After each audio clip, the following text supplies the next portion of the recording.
Mi mundo siempre ha tenido la reconfortante solidez de los números. Los números no mienten. No tienen agendas ocultas, no susurran en los pasillos, ni sonríen con falsedad mientras te apuñalan por la espalda. Un balance es un balance. Un déficit es un déficit. Cero es cero.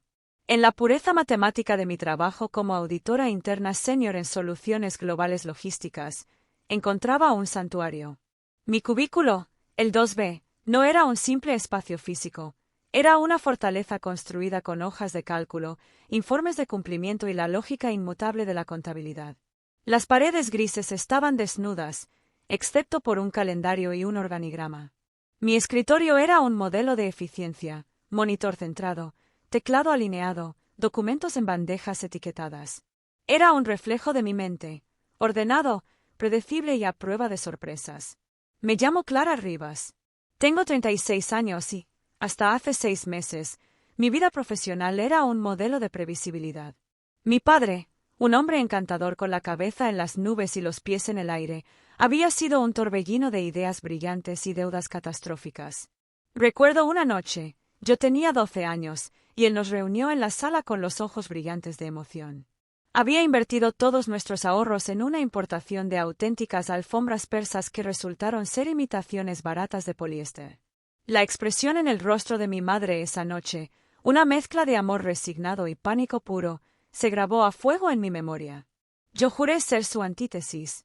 La estabilidad no era para mí una meta, era el aire que respiraba, el cimiento sobre el que construía cada día. Por eso elegí una carrera donde las reglas eran claras y el mérito, en teoría, se medía en la precisión de tu trabajo. Durante 8 años, fui la guardiana silenciosa de los procesos de la empresa. Invisible, sí, pero indispensable. O eso creía. Mis colegas me trataban con una especie de respeto distante. Era la buena de Clara, la que siempre encontraba el céntimo perdido, la que podía recitar de memoria el manual de procedimientos. Una pieza fiable, aunque aburrida, del engranaje. Todo cambió el día que Ricardo Vargas entró por la puerta, oliendo a una colonia cara y a problemas. Fue contratado como nuevo director de operaciones, traído desde la competencia para dinamizar y optimizar.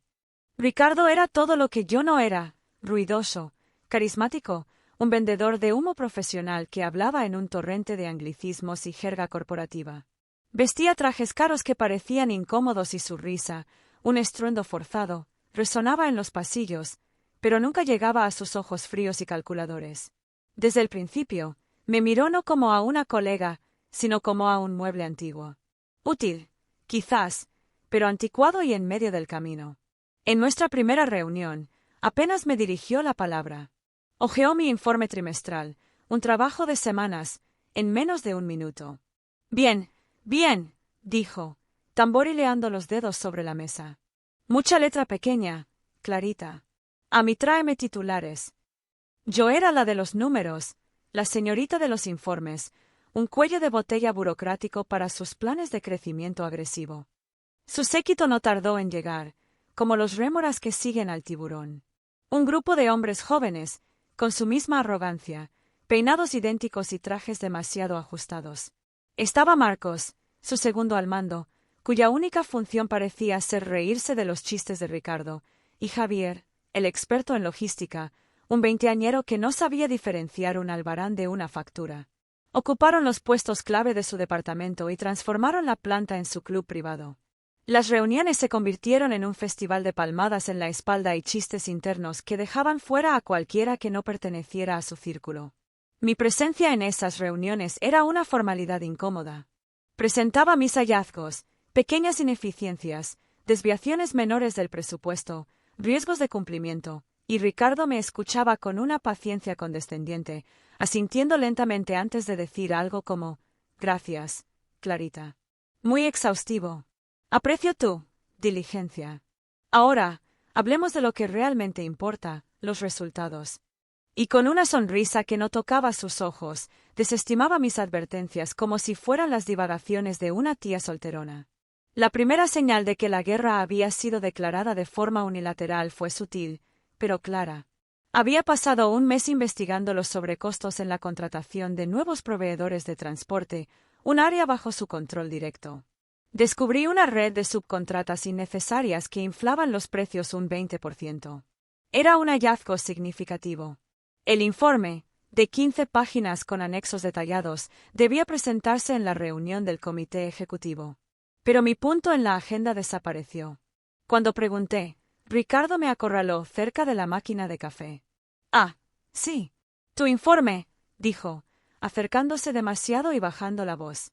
«Lo revisé. Unas cifras interesantes, pero no queremos alarmar a la Junta con detalles menores en esta fase. Estamos enfocando la energía en la visión macro, ¿entiendes?» No era una explicación, era una amenaza velada. «Cállate y no molestes». El olor de su colonia me revolvió el estómago. Pero la verdadera agresión, la que me arrancó el aire y me dejó temblando de una ira fría y silenciosa, llegó un martes por la mañana. Ricardo convocó a una reunión informativa para todo el personal no directivo en la sala de conferencias principal. El ambiente era tenso. Los rumores de una reestructuración habían estado circulando durante semanas, envenenando el aire.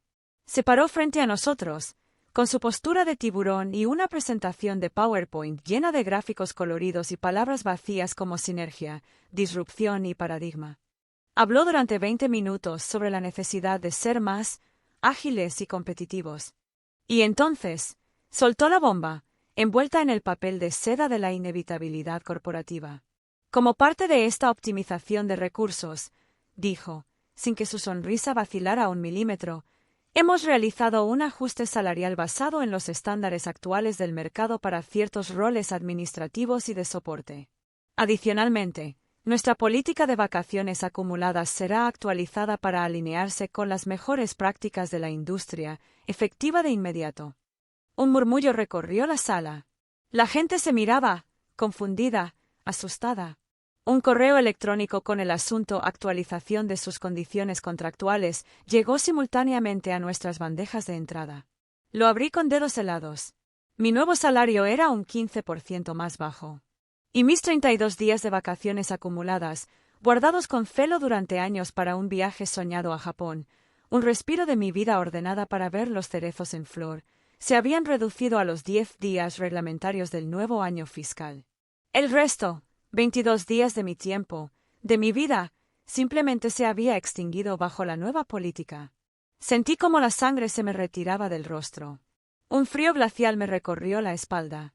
No era solo el dinero, aunque era un golpe duro. Era el tiempo. Me habían robado el tiempo. Me habían robado mi sueño de Kioto. Miré a Ricardo, que seguía hablando de un futuro brillante. Nuestros ojos se encontraron por una fracción de segundo a través de la sala. En su mirada no había disculpa, ni siquiera indiferencia. Había un brillo de puro y sádico triunfo, el de alguien que acaba de aplastar un insecto molesto que zumbaba demasiado cerca. Me había castigado por mi diligencia, por ser la voz de la prudencia en su coro de imprudencia. Me había humillado públicamente, convirtiéndome en un ejemplo para cualquiera que osara cuestionarlo. Esa noche no dormí. Me senté en la oscuridad de mi apartamento, el silencio roto solo por el zumbido del refrigerador. La fortaleza que había construido a mi alrededor se había derrumbado. Me sentí como esa niña que veía a su padre prometer fortunas que nunca llegaban, expuesta, vulnerable y estúpida. La primera reacción fue la huida. Abrí mi laptop y empecé a buscar ofertas de trabajo. Podía irme, empezar de nuevo en otro lugar donde mi trabajo fuera valorado. Incluso redacté una carta de renuncia, llena de frases dignas y acusaciones veladas. Pero mientras navegaba por descripciones de puestos genéricas, una nueva sensación comenzó a burbujear bajo la capa de humillación y miedo. Era una ira glacial, pura y afilada como un fragmento de obsidiana. Huir era lo que él esperaba. Rendirme era validar su poder sobre mí. Mi padre huía de sus problemas, siempre buscando el siguiente sueño, la siguiente salida fácil. Yo no era mi padre. Recordé la mirada de mi madre, su silenciosa resistencia. Ella no huía. Se quedaba, gestionaba, sobrevivía. Pero yo no quería solo sobrevivir. Cerré la laptop con un golpe seco. La decisión se solidificó en mi pecho, dura y pesada como el acero. No me iría. No todavía. Me habían subestimado. Habían asumido que mi silencio era debilidad, que mi preferencia por el orden era falta de agallas. Ricardo Vargas había cometido un error fundamental. Había atacado a una auditora en su propio terreno, el de las reglas y los números. Y yo conocía las reglas, todas las reglas, porque yo había escrito muchas de ellas. «No voy a jugar tu juego», susurré en la oscuridad. «Voy a usar el tablero de juego para destruirte». El miedo se había evaporado, reemplazado por la fría certeza del acero. A partir de ese momento, dejé de ser una víctima. Me convertí en una estratega. Mi venganza no sería un arrebato emocional. No sería un correo electrónico furioso a recursos humanos ni un enfrentamiento en el pasillo. Sería silenciosa, metódica y, sobre todo, estaría documentada. Sería un informe de auditoría. Mi obra maestra. El día siguiente, volví a la oficina. Mantuve la cabeza alta, ignoré las miradas de lástima de algunos colegas y la sonrisa satisfecha de Marcos y Javier. Me senté en mi cubículo, mi santuario ahora convertido en mi cuartel general, y empecé a trabajar. Mi trabajo oficial, el que todos veían, continuó como siempre, impecable. Pero en las horas extra, en los momentos de pausa para el almuerzo que ahora pasaba en mi escritorio, mi verdadera labor comenzó. Recordé el informe sobre los proveedores de transporte que Ricardo había enterrado. Era un hilo suelto. Y yo era una experta en tirar de hilos sueltos hasta desentrañar el tapiz completo. Comencé una revisión de rutina de los gastos del departamento de operaciones. Nadie lo cuestionó. Era parte de mis funciones trimestrales.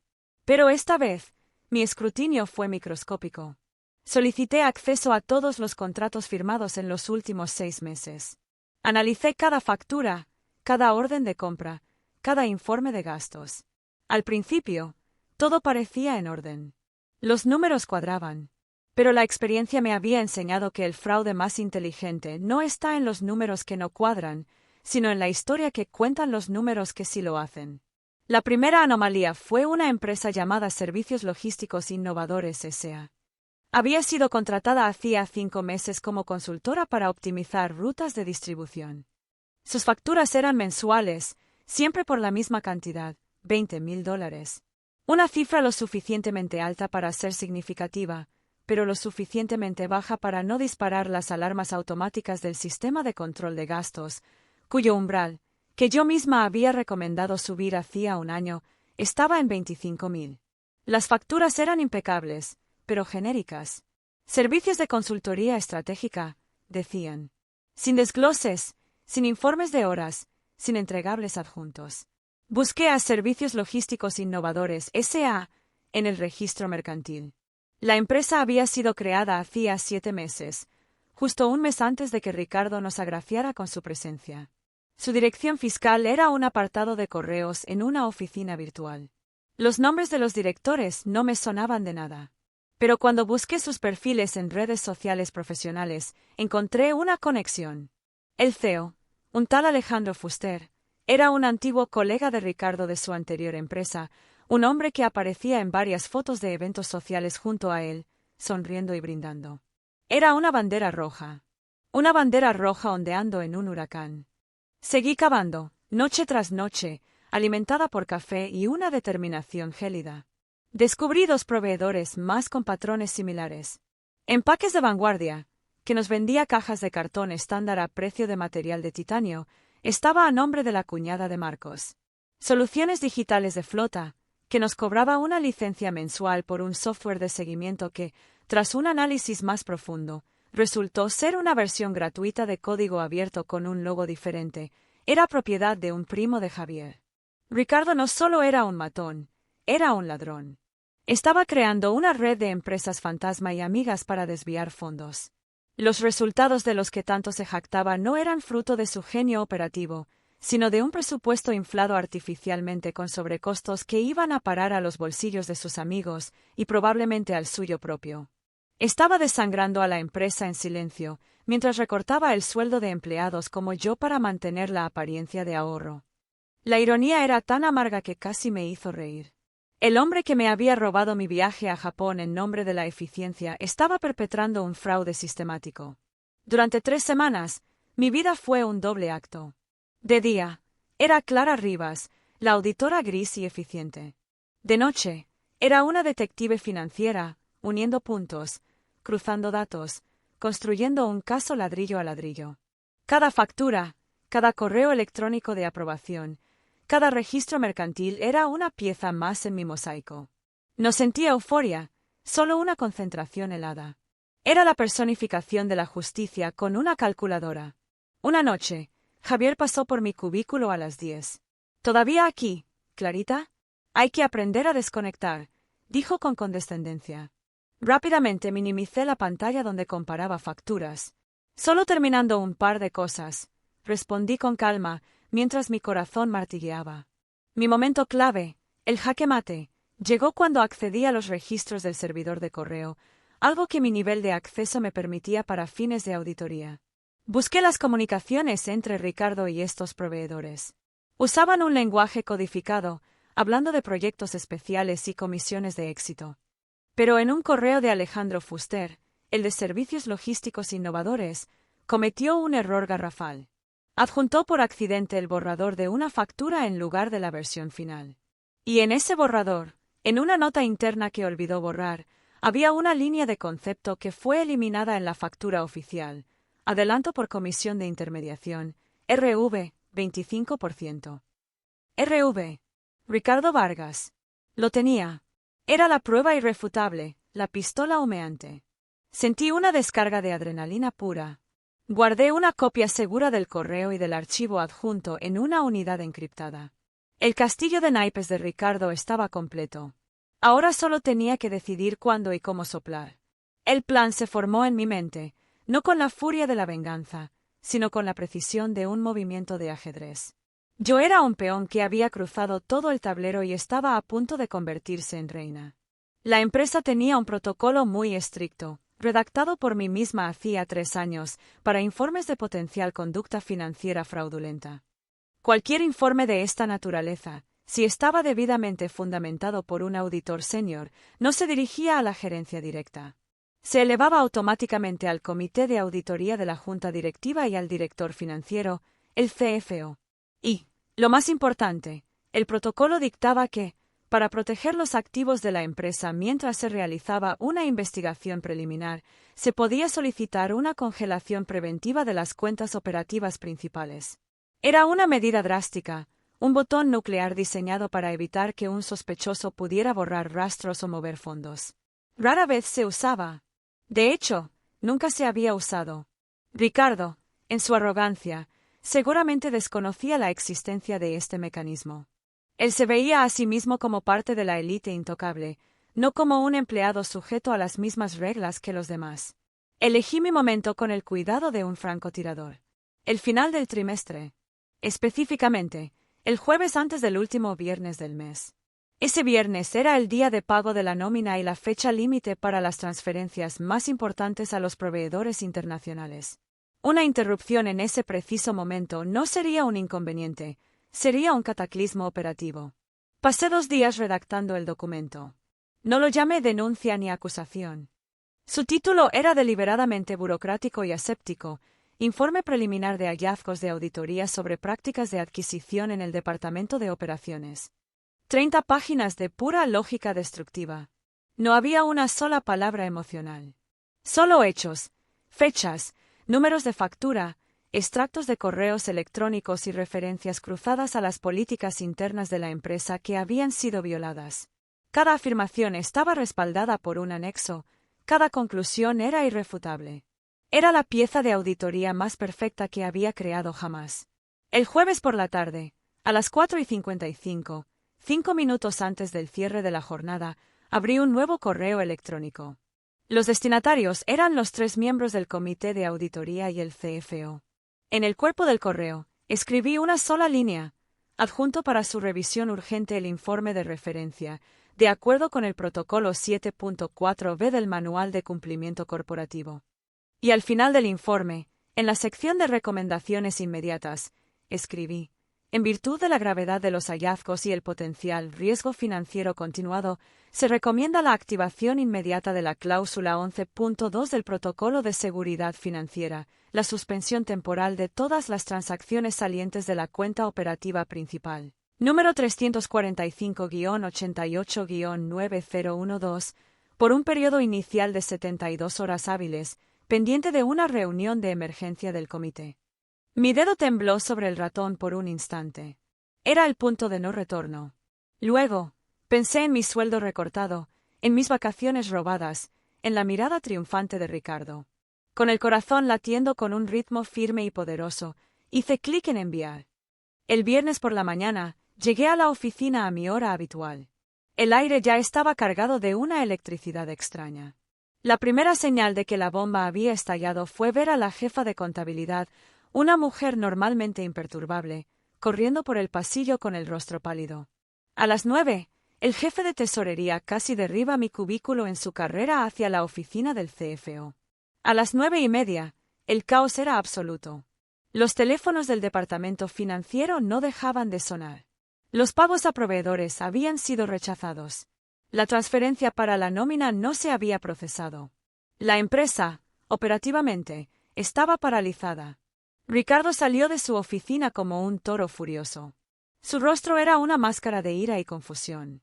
Gritaba a su asistente, luego al director financiero por teléfono. ¿Qué quiere decir con que la cuenta está congelada?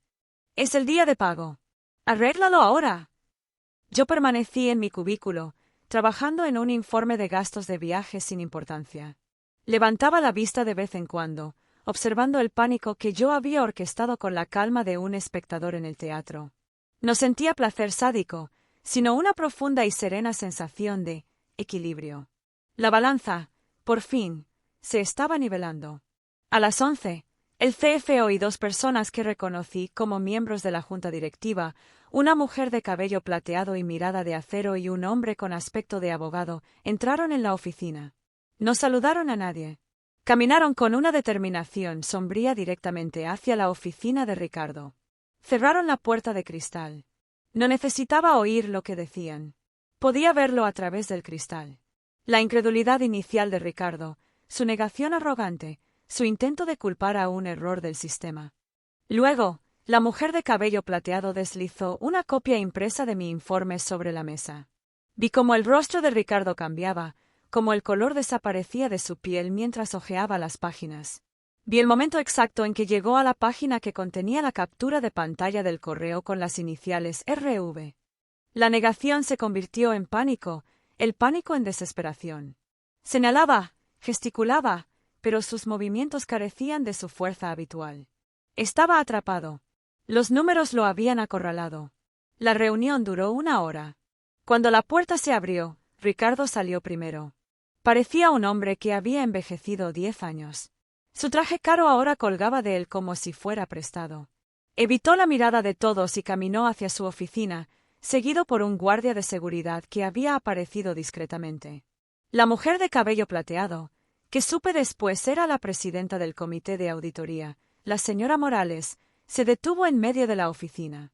Su voz era tranquila pero resonó con una autoridad absoluta. Debido a una investigación interna en curso, Ricardo Vargas ha sido suspendido de sus funciones con efecto inmediato. Les pido que continúen con su trabajo. La situación operativa se resolverá en las próximas horas. Su mirada recorrió la oficina y se posó en mí. No sonrió, pero asintió levemente. Un gesto de reconocimiento. De respeto. Esa tarde, me llamaron a una sala de juntas. Me esperaba la señora Morales. Señorita Rivas, dijo, indicándome que me sentara. Su informe ha sido elocuente. Quiero agradecerle su profesionalismo y su valentía. Me aseguró que mi puesto no corría peligro y que la empresa tomaría medidas para rectificar las injusticias cometidas durante la reestructuración de Ricardo. A veces, añadió, mirándome fijamente, la empresa necesita guardianes silenciosos. No lo olvide. El lunes siguiente, Ricardo fue despedido oficialmente. Sus secuaces, al ver a su protector decapitado, presentaron sus renuncias a lo largo de la semana. La cuenta operativa fue desbloqueada después de 72 horas exactas, una vez que la Junta tuvo el control. Mi salario fue restaurado, con un pago retroactivo por la diferencia. Mis 32 días de vacaciones reaparecieron en el sistema, junto con una bonificación por desempeño excepcional. Pero mi verdadera victoria no estaba en el dinero ni en los días libres recuperados. Estaba en el silencio respetuoso que ahora me rodeaba. Estaba en las miradas de mis colegas, que ya no veían a la auditora gris e invisible, sino a la mujer que había derribado a un gigante sin levantar la voz. El jefe de contabilidad me trajo un café una mañana. «Bien hecho, Clara», me dijo en voz baja. Fue el mayor elogio que había recibido nunca. A veces, cuando la oficina está en silencio, miro mi reflejo en la pantalla oscura del monitor. Sigo siendo Clara Rivas, la mujer que ama el orden y la lógica. Pero algo en mi interior ha cambiado para siempre. He aprendido que la verdadera fuerza no reside en evitar el conflicto, sino en elegir el campo de batalla y las armas. He aprendido que la justicia, a veces, no es un ideal abstracto, sino una hoja de cálculo meticulosamente preparada. La semana pasada, abrí una página web de viajes. Con mi bonificación, reservé un vuelo a Tokio para la próxima primavera. Veré los cerezos en flor. Sola. No como una huida, sino como una celebración. Una victoria. No necesité levantar la voz. Solo necesité que los números hablaran por mí. Y los números, a diferencia de los hombres como Ricardo Vargas, nunca mienten.